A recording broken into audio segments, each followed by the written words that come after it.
ለልጅ ለምንድነው ግን መድኃኒት አሉትን ብለሽ የምታስቸግራቸው? እነሱ እዚህ ምን ይሰራሉ? እትዬ እኔ አልፈልጋቸውም። በቃ አስወጭልኝ።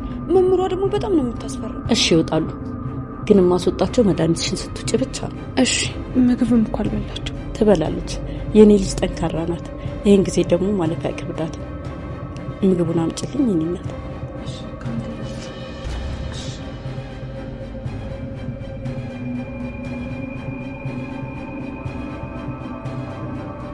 እትዬ ይሄ ልጅ እንዴት ነው ቆይ የሚያይኝ? አይተሽዋል? ግን የኔ ልጅ ምስኪን ምን ያደርግ የሚለው እኮ ቢጠፋው ነው። ምንድነው የጠፋበት?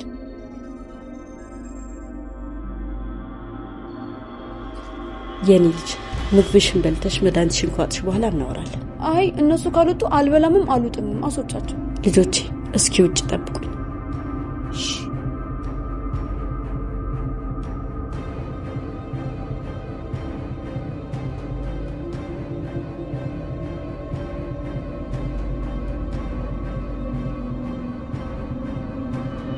አያት የኔ ምስኪን እንቅልፍ ወሰዳት እጄ ላይ። መድኃኒት ሆነ ተችለ? አዎ ወስዳለች። እስቲ እናናቀፍ አድርገ መኝታ ቤት ወሰድና አስተኛት። እሺ መስሎ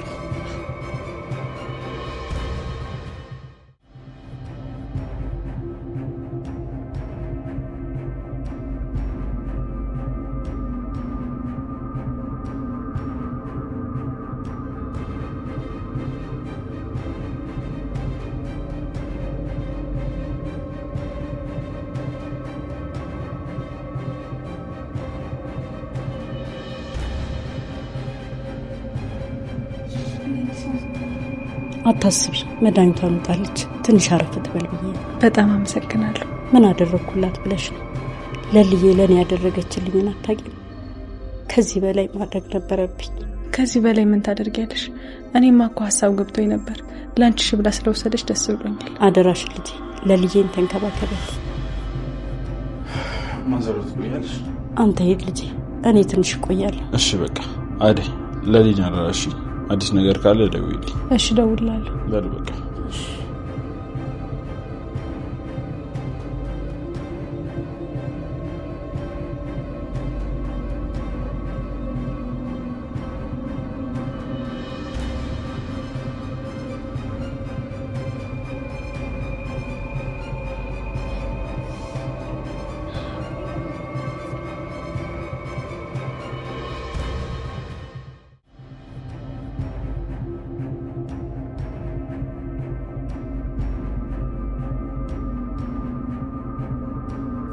ለሊ ትውስተዋ ሊመለስላት ነው።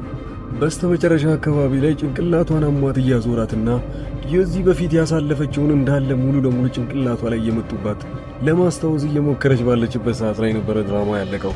መጥፎ ነገሩ ግን በዛ ሰዓት ያ ተንከሲስ ሰውዬ መጀመሪያውኑ ለሊን የሚፈልጋት አሁን ነፃ ቦታ ላይ አጋጣሚውን አግኝቻለሁ፣ በዚህ ሰዓት እሷን ማፈን ይኖርብኛል ብሎ ከኋላዋ ሲከተላት እንደሆነ አይታችኋል። እስቲ ለሊ ሙሉ ለሙሉ የረሳችውን ነገር ታስታውስ፣ እብደቷም ይጥፋላት። በዛ ላይ ደግሞ ቤዛ ካመለጠችበት ትያዝ የምትሉ ካላችሁ ቪዲዮውን ላይክ እያደረጋችሁት ብዛታችሁን አሳዩኝ።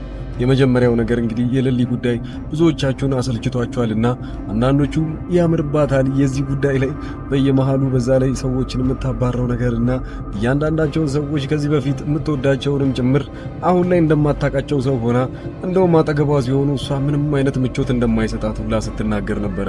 አንደኛው በዚህ ሁኔታ ላይ በጣም የተጎዳውና በጣም ስልችት ያለው ሰው ቢኖር ባቡሬ ነው። ባቡሬ ከዚህ በፊት ከሷ ጋር ያለውን ግንኙነት ታውቁታላችሁ። በጣም ጎበዝና ሁለቱ አንድ ላይ የሚያሳልፉትን ጊዜ አንዳቸውም ቢሆን ሳይሰላችሁ አብረው ብዙ ቆይተው ነበረ። ባቡሬ ይሄ ነገር ተቀይሮበታል። ለሊ ደግሞ በራሷ በኩል ታማ ስለነበረ ነገሩን ማስታወስ ስላልቻለችና እንደ ኖርማል ሰው ሳይሆን እንደውም በጣም እንደምትፈራውና ከዚህ በፊት ብዙ ነገሮችን እንዳደረገባት አድርጋ ነው የምትፈራው እና ባቡሬን እስካራቁለት ድረስ እሷ ሰላም እንደሚሰማት ለሌሎቹ ሁላ ስትናገር ሰምታችኋል። አሁን ወደ ራሷ ልታቀርብ የምትችለውና እሺ የምትለው ሰው አንድ ሰው ብቻ ነው፣ የባቡሬ እናት። የባቡሬን እናት እንግዲህ የራሷ እናት ጓደኛ አድርጋ ስለምታስባት ልታምነውና ብቸኛው እሷን ልትጠጋት የምትችለው ብቸኛው እሷ ነች። ነገር ግን አሁንም እነ ፍቅር ቤት ውስጥ ነች። ከፍቅር ጋር የሆነ የተለየ ጸብ ይዘዋል። ሁለቱ አንድ ላይ መሆናቸው በጣም ግራ ቢገባቸውም ግን ፍቅር በዛ ላይ ምንም ነገር ተንኮል ሳታስብባት ግን እንደውም ልትጎዳት እንደምትችል ሁላ ስትናገር ሰምታቸዋል። አደይ የዚህ ነገር መጨረሻውን ማወቅ ትፈልጋለች። ይሄኔ ግን አደይ የመጨረሻ ነገሯ የነበረው ወይንም ተስፋ ያደረገችው ያው ዶክተሩ ላይ ነበረ። ዶክተሩ ደግሞ በራሱ እንዝላልነት ምክንያት እነዛ ቤዛም ቢሆን ወንድሟ አምልጠውታል። እሱን ሳያሲዛቸው ከነገ ዛሬ አሲዛቸዋለሁ ብሎ እያወቀ ወንጀላቸውን ወይንም ደግሞ ቤዛ እዛ ቦታ ላይ መድኃኒቶቹ ሙሉ ለሙሉ እንደቀየረችና ከዛም በኋላ ሳትሰወር መያዝ ሲችል እሷ ግን ከጠፋች በኋላ ላይ እሱ ነቄልና ፖሊሶቹን በጠራበት ሰዓት ላይ ፖሊሶቹ በቦታው ግን ቤዛንም ሆነ ወንድሟን ማግኘት አልቻሉም። ስለዚህ አሁን ብቸኛ ሊጠረጥሩት የሚችሉት ሰው ቢኖር ዶክተሩ ነው። ዶክተሩ ላይ ፊታቸውን አዙረዋል። ፖሊሶቹ እነዚህን ሁለት ሰዎች የማታመጣ ከሆነ አንተ መያዝ የማይቀር ነገር ነው፣ ወንጀሉ አንዴ ተፈጽሟል ብለዋል። በዛ ላይ ዶክተሩ ደግሞ አሁን ምን ያህል ነገሩ ከባድ እንደሆነ እየገባው መጥቷል። ብዙ ሰዎች ቅሬታ እያቀረቡ ነው። ከዚህ በፊት የወሰዱት መድኃኒት እና እዚህ መጥተው ሲታከሙ አሁን አንድ አይነት እንዳልሆነ እየተናገሩና ተመላልሰው እየመጡ ነው ያሉት። ይህን ታዲያ ይገባዋል ዶክተሩ ምን ያህል ትልቅ ጥፋት አጥፍታ እንደሄደች ቤዛና ወንድሟ ለጊዜውም ቢሆን የተደበቁበት ቦታ እዛው ሰውዬ ይህንን ወንጀለኛውን እንዳለ የሚያቀነባበረውና መድኃኒቱን ገዝቷቸው የሚሸጠው ሰውዬ ነው። አሁንም እሱ ዓላማው ያላሳካው አንድ ነገር አለ። ለሊን ይዞ ለአክስትየው ማስረከብ ማለት ነው። እሱን ካደረገ በኋላ በቂ ገንዘብ ስለሚያገኝ ወደዚህ ወንጀል ድጋሚ አልገባም ብሎ እንዲያስብ አድርጎታል። ለዛም ነው የለሊ መጨረሻውን እሱ እጅ መግባት እንዳለበት ከሁሉም አሰልጥኗቸው ወይንም ደግሞ ተናግሮ እየወጣ ያለው ማለት ነው። ሌላው የአደይን ጉዳይና የፍቅርን ጉዳይ እናንሳ። ሁለቱ ትልቅ አደጋ ውስጥ ናቸው። ፍቅር በመጨረሻም ያው ዴቭ አይሰማኝም ብላ ዴቭን ብዙ ሰዓት ላይ ጠይቀዋለች። አንተና አደይ አንድ ላይ መሆን አይገባችሁም፣ አስቡት ይህን ያህል ፈተና አንድ ላይ አሳልፋችሁ አሁንም ግን አንድ ላይ መሆን እንዳልቻላችሁ ነው የሚያሳየው። ይህ ደግሞ ፈጣሪ ሁለታችሁን አንድ ላይ እንድትሆኑ አልፈቀደላችሁም። ስለዚህ እኔ ሞክረኝ፣ ከእኔ ጋር አንድ ላይ መሆን አለብን። በዚህ ሁኔታ ላይ የተሰማኝ አንድ ነገር ቢኖር አንተን ማፍቀሬ ሳይሆን አሁን ለአንተ እንደምገባህ እየተሰማኝ ነው ያለው ብላ እንድታስብ አድርጓታል። ይሄ ደግሞ ዴቭን ብዙ ሰዓት አበሳጭቶትና በዚህ ሁኔታ ላይ ድጋሚ መነጋገር እንደሌለባቸው ነግሯታል። በሱ በኩል ተስፋ ስለቆረጠች ብቻ እንግዲህ ፍቅር ወደ አደይ ትሄዳለች ማለት ነው። አደይ ጋር ስታወራ እንደሰማችኋት ከሆነ መጀመሪያውኑ ቅድመ ጥያቄዎች ትጠይቃቸዋለች። አደይን አገር ቤት ሄደች ተሳክቶልሻል ወይ? ቤተሰቦችሽ ለምንድነው ዴቭን እንዳታገቢ የከለከሉሽ? አሁን እነሱ ከልክለውሻል፣ ከዚህ በኋላስ ምን ልታደርጊ ነው ብላ ነበር የጠየቀቻት። እንደዛ ብላ ስትጠይቅ አደይ እንግዲህ የመለሰችው መልስ እነሱ ባይፈቅዱልኝም እንግዲህ እኔና እሱ ብዙ ነገር አለን፣ ቃል ኪዳናችንን እንጠብቃለን፣ ወደፊትም መጋባታችን አይቀርም፣ ስለዚህ አንቺ አትልፊ እያለቻት ነው ያለው። ከዚህም በመቀጠል አከታትላ ፍቅር ምን ትላታለች? የአንቺ ያልሆነን ነገር አትታገይ፣ በቃ ቤተሰቦችሽ አልፈቀዱልሽም፣ የአንቺ የሆነ ሌላ ሰው ሊኖር ይችላል፣ በሰው ነገር ነው አንቺ እየለፋሽ ያለሽው ብላ ትነግራታለች። በዚህ ሰዓት ላይ አደይ በጣም ትናደዳለች። ወዲያውኑ በጥፊ ትመታትና ይህን ነገር ከአንቺ አልጠብቅም፣ ሁለተኛ በዚህ ሁኔታ ላይ ማውራት አይኖርብንም፣ ከዚህም በኋላ ግን ትዕግስቴን ነው የምታስጨርሽው እያለች በምትቆጣበት ሰዓት ላይ ዴቭ መሃላቸው ይገባና ያኔ ፍቅር ያወራችውን ነገር በጥቂቱ ስለሰማ በጣም ይናደዳል። ለምንድነው ማታወይ? ለምንድነው ከዚህ ቤት እስክወጣላት የምትጠብቀው? እያለ በጣም እየተናደደ ነበረ። ዴቭ የመጨረሻ ምርጫው አንድ ነገር እንደሆነ ይነግራታል። ይህንን ነገር የማታቆሚ ከሆነና እኔ አንቺን ስትይኝ ደግሞ ወደ እሷ ዞርሽ ወይ? ለምንድነው ይህንን ነገር የምታደርጊው? አሊያም ግን ከዚህ ቤት ውስጥ እወጣልሻለሁ እያለ ሲጨቀጭቃት ነበረ። ፍቅር በዚህ ሁኔታ ላይ ሁለቱንም ዝም ትላቸውና አንድ ሀሳብ ታስባለች። ያም ሀሳቧ ምንድነው? ያኔ እንግዲህ ሰፈር ውስጥ ዱርዬ የተባለው የቤዛ ጓደኛ እንደሆነ ታውቃላችሁ። ምን ያህል እንደሚወዳትና እንደሚያፈቅራት ታውቃለች። ስለዚህ በደካማ ጎኑ ሄዳ አንድ ውለታ እንዲውልላት ለማድረግ ትፈልጋለች። ያም ውለታ የነበረው እንግዲህ ያው ከዛ ቤት አደይን ይዞ እንዲወጣ ወይንም ደግሞ እዛ ቤት ተመልሳ እንዳትመጣ የሚያደርግበትን አንድ ነገር እንዲሰራላት ትጠይቀዋለች። እሱም ደግሞ ቀጥታ ጥያቄ ይጠይቃታል። እንድትሞትልሽ ነው ወይ የምትፈልጊው? እሷ ወዲያውኑም ትደነግጥና አይ ሳትሞት የሆነ ነገር ብቻ ወደዛ ቤት ውስጥ ተመልሳ እንድትመጣ አልፈልግም፣ ይህን ያህል እንኳን ጨካኝ አይደለሁም ትላለች። በዚህ ሁኔታ ላይ ያደፋፍራታል። አትፍሪ፣ እኔ ለአንቺ ስል ስለምወድሽና ስለማፈቅርሽ የፈለግሽውን ነገር ነው ማድረግልሽ። እንድትሞት ከፈለግሽም በቀላሉ ማድረግ ይችላለሁ። በዚህ ሰዓት ላይ ከባድ ነገር ውስጥ እንዳለውም ጭምር አትርሺ። እነዛ ሁሉ ነገሮች እያሉብኝ አንቺን ማገዝ የፈለግኩት ስለምወድሽ ነው ይላታል። እሷም በሐሳቡ ግን ባትስማማም ነገሩ ብቻ ወደዛ ቤት እንዳትመለስ የሚያደርጋትን ማንኛውም ነገር ካረግ እኔ የሚያገባኝ ጉዳይ የለም። ያ ማለት ሞትም ቢሆን ችግር የለባትም ማለት ነው። ይህንም ጉዳይ ወዲያውኑ ሰውየው ይስማማበታል። እውነት ሊያደርገው ይችላል ወይ?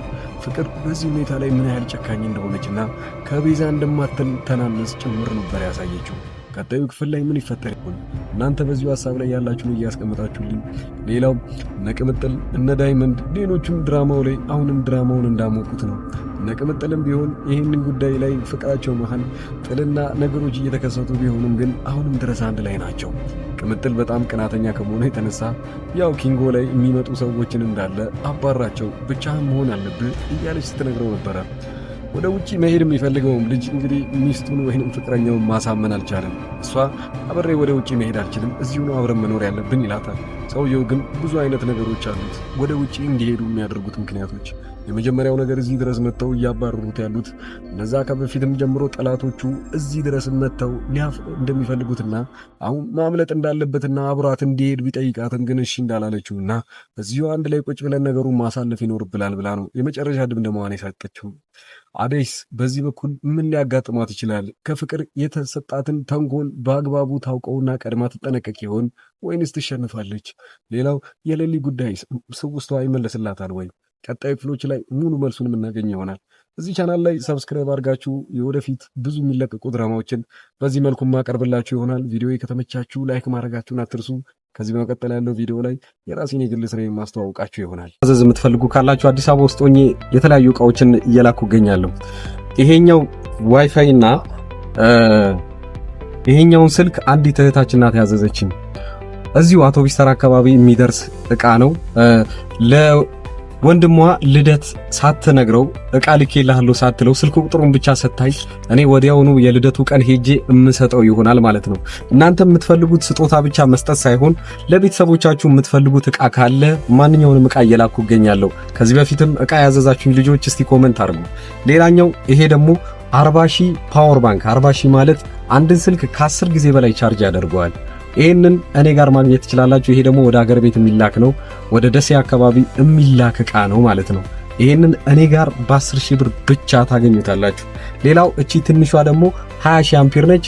አንድን ስልክ ቢያንስ 4 እና 5 ጊዜ ቻርጅ ማድረግ ይችላል። ፉል ከዜሮ አንስቶ የራሱ የሆኑ ኬብሎች አሉት እዚህ ጋር። እነዚህ ነቅላችሁ ቻርጅ ማድረግ ብቻ ነው። የአይፎን የሰፊው ስልክና የታይፕ ሲ ቻርጀር አለው። በዚህ በኩልም የራሱ አለው። ፐርሰንት እዚህ ጋር ያሳያል። እናንተ እንደዚህ አይነት እቃዎችን ማዘዝ ከፈለጋችሁ ዋይፋዮችም ከ3500 ብር ጀምሮ አሉ። እዚህ ከስር በማስቀምጥላችሁ ቁጥር እኔን በቴሌግራም በዋትስአፕ እና በኢሞ ማናገር ትችላላችሁ። ሰፋ ያለ ቪዲዮ እና ደግሞ ሌሎች ሰዎች ያዘዙትን እቃ እንደዚሁ በመረጃ ያስቀመጥኩት የቪዲዮ መጨረሻ ላይ አለ።